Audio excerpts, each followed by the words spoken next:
what are some solutions? Let's say you say, well, I'm not really ready to be a vegetarian.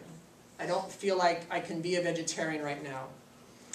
One of the best solutions is to simply buy the meat from a reputable source. Buy the meat locally. Find a farm, and this area has many of them. Find a farm that produces meat on a small scale. And people might say, well, don't those cows still produce greenhouse gases? Don't those cows still produce feces? On a much smaller level. When a cow on a small farm has waste, the farmer can take that waste and use it as compost. They can put it back into the soil, just like we always did, just like we did hundreds and hundreds of years ago and for hundreds of years, but now, with the implement of factory farms, that's just not done. It's not possible. So if you want to eat pork, chicken, or meat, try to find an organic small farm, or any type of family farm if you can. Okay?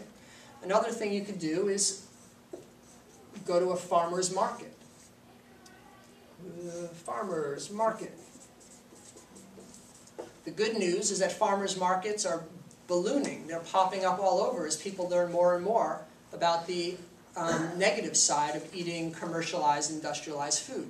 So whenever food is in season, whenever meat and poultry is available from these farms, they often come once or twice a week to a farmer's market. Just go there and buy the food. Another thing about a farmer's market that I like is you can actually talk to the farmer, ask them exactly. I would buy these apples. I'd say, was this a big pesticide year for you guys? Did you have to use a lot of this or that? And he'll tell me. He tells me the truth. Yeah, well, there's a lot of rain. I used a lot of pesticides. Or no, that type of thing. And better yet, if you can join a CSA. Does anyone know what a CSA is? Community Supported Agriculture.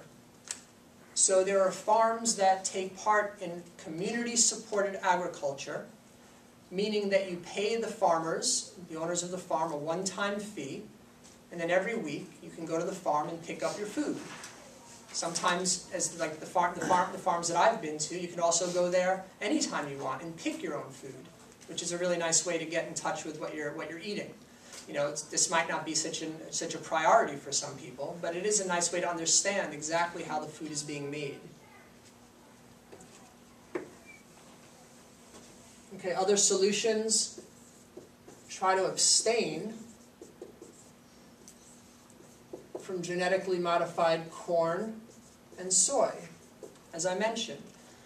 I'll bet if you were to go to your friends and say, a really good thing to do is to not eat any genetically modified corn. They might say, well, I don't really like corn anyway, I don't really eat corn that much.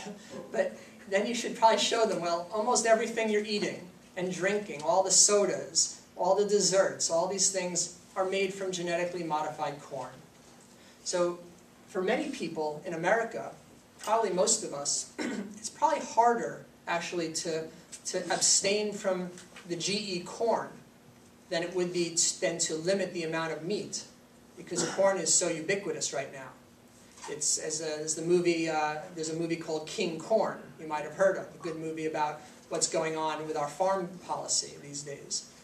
So at least try to cut down on it. If it says organic on the package, then you know it's not genetically modified. Some packages will also just say not made from this type of material. It's not organic per se, but it's also not genetically modified. Look for those type of packages. Another thing I'd highly recommend as a solution is just try to stay clear of fast food restaurants. If food is cheap, it's cheap for a reason, right? If you can get a whole hamburger for $1 or so, there is a reason for that. And you might be taking $1 out of your pocket right now, but in the long run, it's costing you a lot more than that, and it's costing other people a lot of their business and their lives. Okay? So try to steer clear of fast food restaurants as much as possible. We know they're cheap and we know they're convenient, but we can make a difference. Now, we don't even have to be perfect. As I said, we don't have to be vegetarians. What if all of the US as a group cut down just 20% on their meat intake, if tomorrow Americans cut down just 20%, eating one less meal a week of meat, what would that equal? It actually equals the same energy savings as all of us switching to hybrid vehicles. It's a pretty big difference. We have these debates in Washington. What should our fuel efficiency standards be? How many, should a car get 30 miles a gallon or 50 miles a gallon? And it's these huge debates. Well, if we just cut down on our meat consumption, it's the same as us all getting a Prius.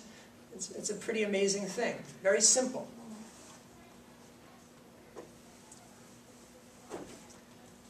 So I'll mention once again, it's worth repeating, the only way you're really going to get these large multinational corporations to change their tactics is by just not buying the product. Otherwise, they're gonna keep making it. There'll always be a way. Okay, that was the biggest subject I wanted to cover. Another big subject is compost. Does everyone know what compost is? Familiar with the term? Mm-hmm. Compost is when we take natural materials and we change it into a usable form. Now, according to what I've read, on average, every American on average throws away 1,200 pounds of compostable material every year. 1,200 pounds a year. So if we could just make it a policy in towns and villages to take this compost, these food scraps, paper products, toilet paper rolls, coffee grinds, all of these things that we just put in landfills or spend money recycling, like paper, if we just put it in a big open space, it would naturally turn into compost after a while. There are other methods to do it also. It's better to mix it and keep it at a certain temperature, but the simplest way is just to dump it in. And it should be a very common sense solution. Now, these days we can fly around the world. We can make videos, as we're doing now, and see it all around the world. But if you say to your government, you say, what will it take to take this banana peel and this used napkin and put it into a big pile down the road? The government officials say, well, we can't do that. And they say it in just that way, in that voice. But the funny thing is, it's such an easy thing to do. It's just getting stuff from one place to another and dumping it. And instead of creating more methane and creating more landfills and sending trash overseas into other states, we can actually create a usable form of growable material, which we're actually losing out on a lot. I don't have a lot of time to mention it, but our topsoil in this country is getting depleted and depleted by erosion. The more compost, the better.